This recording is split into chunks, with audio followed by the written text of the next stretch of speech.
Sebelum video dimulai, bagi yang mau traktir admin, bisa cek di deskripsi ya. Terima kasih traktirannya.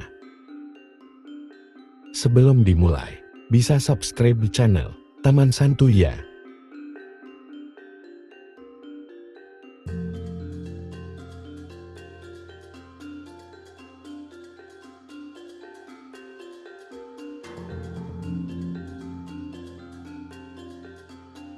Nama Syekh Subakir sudah tak asing lagi bagi sebagian besar masyarakat Jawa.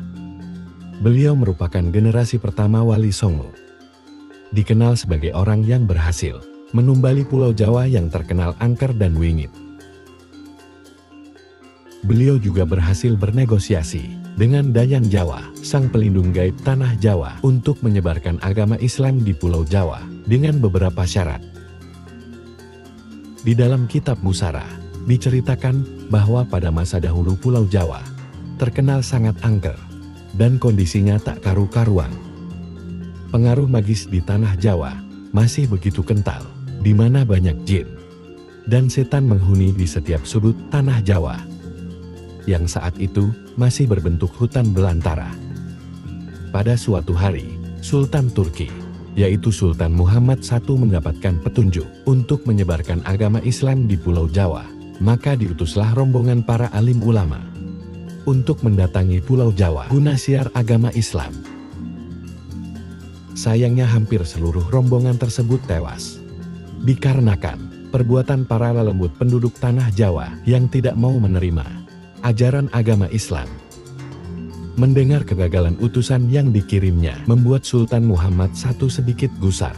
Akhirnya, ia pun memerintahkan seseorang yang terkenal alim, ahli ruqyah, memiliki kemampuan untuk berinteraksi dengan dunia gaib, serta memiliki keahlian dalam membabat tanah yang angker. Dialah Syekh Subakir, yang memiliki nama asli Maulana Muhammad Al-Bakir. Dia adalah putra dari Syekh Subatul Kubro, kakak dari Maulana Malik Ibrahim alias Nan Gresik. Setelah mendapat perintah Sultan, Syekh Subakir langsung berlayar ke Pulau Jawa. Namun, sebelum sampai ke Pulau Jawa, beliau terlebih dahulu mampir ke Praja Keling, sebuah daerah yang diduga terletak di India, untuk mengajak penduduk di Praja Keling agar mau menempati Pulau Jawa.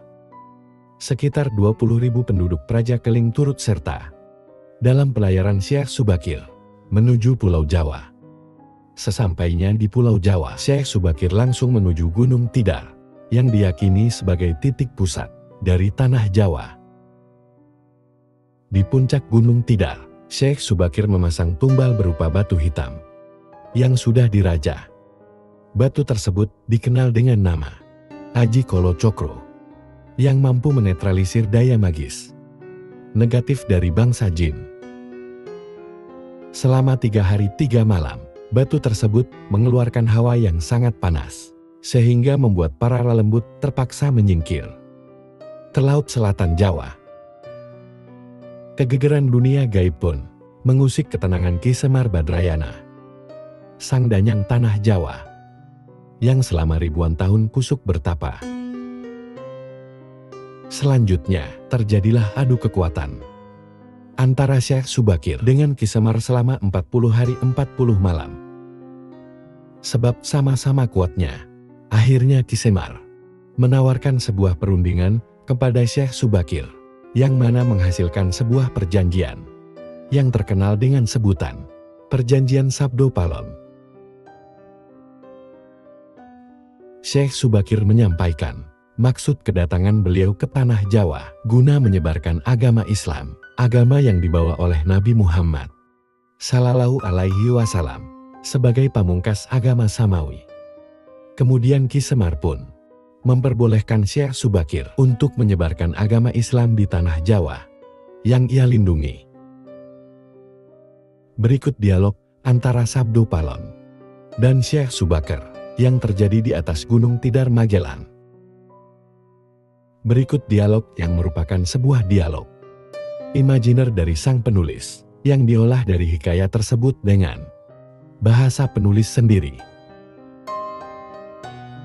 Syekh Subakir berkata, "Kisanak, Siapakah Kisanak ini? Tolong jelaskan. Kemudian Sabdo Palonpen menjawab, aku ini Sabdo Palon, pamomong atau penggembala tanah Jawa. Sejak zaman dahulu kala, bahkan sejak zaman Kadiwatan atau para dewa, akulah pamomong para ksatria leluhur. Dulu aku dikenali sebagai Sang Hyang Ismoyojati, lalu dikenal sebagai Kilurah Semar Bodronoyo. Dan sekarang, zaman Majapahit ini, namaku dikenal sebagai Sabdo Palon. Syekh Subakir berkata, oh berarti Kiselek ini adalah Danyang atau penguasa tanah Jawa ini. Perkenalkan Kisanak, namaku adalah Syekh Subakir yang berasal dari tanah Siam Persia. Sabtopawan berkata, ada hajat apa gerangan? Jenengan diko, kaul atau datang di tanah Jawa ini? Syekh Subakir menjawab, saya diutus oleh Sultan Muhammad yang bertahta di negeri Istanbul untuk datang ke tanah Jawa ini. Saya tidaklah datang sendiri. Kami datang dengan beberapa kawan yang sama-sama diutus oleh Baginda Sultan. Sabdo Palon berkata, ceritakanlah selengkapnya Kisanak, supaya aku tahu duduk permasalahannya. Satu paket pun menjawab, baiklah. Pada suatu malam, Baginda Sultan Muhammad bermimpi, menerima bisik atau ilham. Bisik dari Hyang Akaryo Jagat, Gusti Allah, Zat yang Maha Suci, lagi Maha Luhur, diperintahkan untuk mengutus beberapa orang alim untuk pergi ke tanah Jawa ini. Yang dimaksud orang alim adalah sebangsa pendeta, brahmana dan rasi. Di tanah Hindu, pada bahasa kami, disebut dengan ulama. Sabdo Palon berkata, jadi, jenengan diko ini, termasuk ulama itu tadi? Syekh Subakir menjawab, iya, saya salah satu dari utusan yang dikirim Baginda Sultan. Adapun tujuan kami dikirim kemari, adalah untuk menyebarkan wara suci, atau ajaran suci, amedar agama suci, yaitu Islam. Sabdo Palon berkata, bukankah Kisanak tahu bahwa di tanah Jawa ini sudah ada agama yang berkembang, yaitu Hindu dan Buddha yang berasal dari tanah Hindu? Buat apa lagi Kisanak menambah dengan agama yang baru lagi? Syekh Subakir menjawab, biarkan Kawolodasi atau rakyat yang memilih keyakinannya sendiri. Bukankah Kisanak sendiri sebagai danyangnya tanah Jawa lebih paham bahwa sebelum agama Hindu dan Buddha masuk ke Jawa ini, di sini pun sudah ada kapitayan atau kepercayaan. Kapitayan atau ajaran asli tanah Jawa yang berupa ajaran Budi. Sabto Palon menjawab, iya, rupanya Kisanak sudah menyelidiki Kawulo Jawa di sini. Memang, di sini sejak zaman belum ada agama Hindu dan Buddha, sudah ada kapitayan asli. Kapitayan adalah kepercayaan yang hidup dan berkembang pada anak cucu di Nusantara ini. Syekh Subakir berkata, jika berkenan, tolong ceritakan bagaimana kapitayan yang ada di tanah Jawa. Pun menjawab, secara ringkas, kepercayaan Jawa begini. Manusia Jawa sejak dari zaman para leluhur dahulu kala meyakini ada Sang Maha Kuasa yang bersifat Tan Kenoki no Yomopo. Tidak bisa digambarkan bagaimana keadaannya. Dialah pencipta segala-galanya. Bawono Agung dan Bawono Alim, jagat besar dan jagat kecil, alam semesta dan alam manusia. Wong Jowo meyakini bahwa Dia yang Maha Kuasa ini dekat, juga dekat dengan manusia. Dia juga diyakini berperilaku sangat belas asih. Dia juga diyakini meliputi segala sesuatu yang ada. Karena itu masyarakat Jawa sangat menghormati alam sekelilingnya. Karena bagi mereka, semuanya mempunyai sukma. Sukma ini adalah sebagai wakil dari Dia yang Maha Kuasa itu. Jika masyarakat Jawa melakukan pemujaan kepada Sang Pencipta, mereka lambangkan dengan tempat yang sulung. Sulung itu adalah kosong. Namun sejatinya bukan kosong. Akan tetapi, berisi Sang Maha Ada.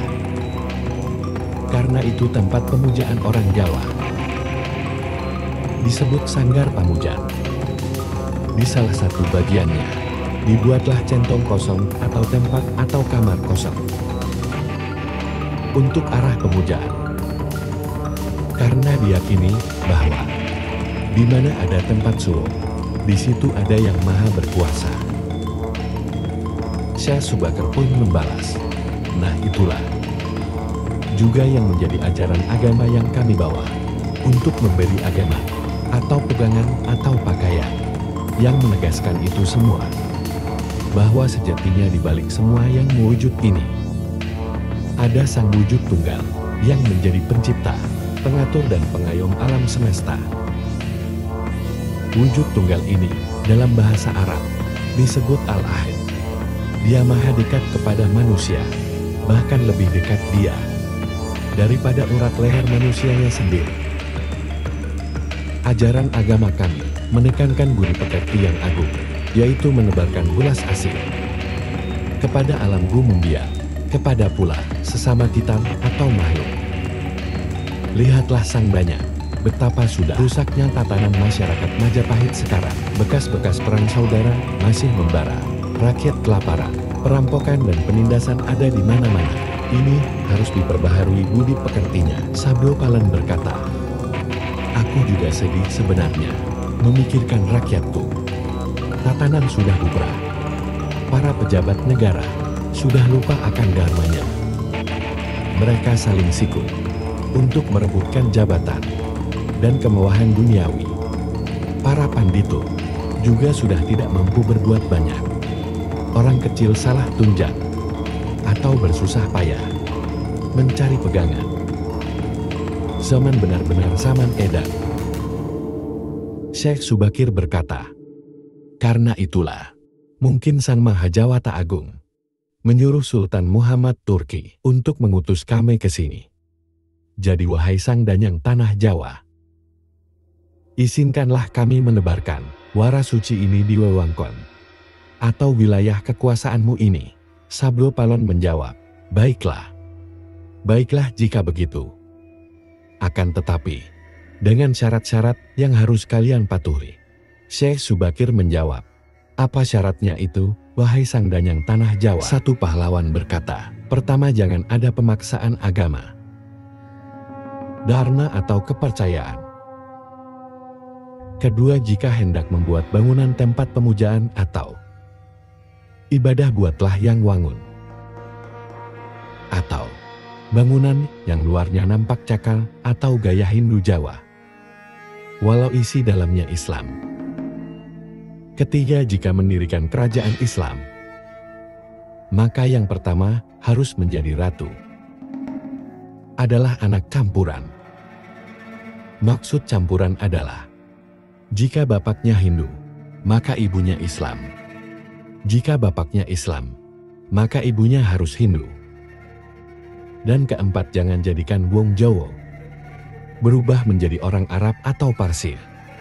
Biarkan mereka tetap menjadi orang Jawa dengan kebudayaan Jawa, meskipun agamanya Islam. Karena agama setahu saya adalah dharma, yaitu lelaki hidup atau budi pekerti. Hati-hati jika sampai orang Jawa hilang Jawanya, hilang kepribadiannya, hilang budi pekertinya yang adiluhung, maka aku akan datang lagi. Ingat itu 500 tahun lagi. Jika syarat-syarat ini kau abaikan, aku akan muncul membuat goro-goro. Syekh Subakir pun menjawab, baiklah, syarat pertama sampai keempat aku setuju. Namun khusus syarat keempat, betapapun aku dengan kawan-kawan akan tetap menghormati dan melestarikan budaya Jawa yang adiluhung ini. Namun jika suatu saat kelak, karena perkembangan zaman dan ada perubahan, maka tentu itu bukan dalam kuasaku lagi. Biarlah Gusti Kang Akaryo Jagat yang menentukannya.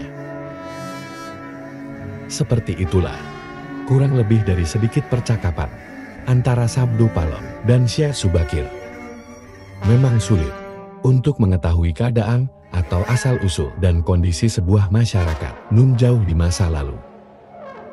Semakin jauh masa lalu, akan semakin gelap gambarannya. Namun upaya para ahli sejarah dan lainnya untuk menguaknya patut dihargai. Paling tidak, ada sedikit gambaran yang mungkin bisa kita lihat.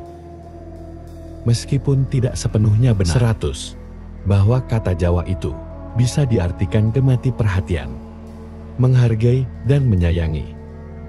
Jadi siapa saja bisa melakukan semua ini akan menjadi leluhur di tanah Jawa, entah dia berasal dari belahan dunia manapun.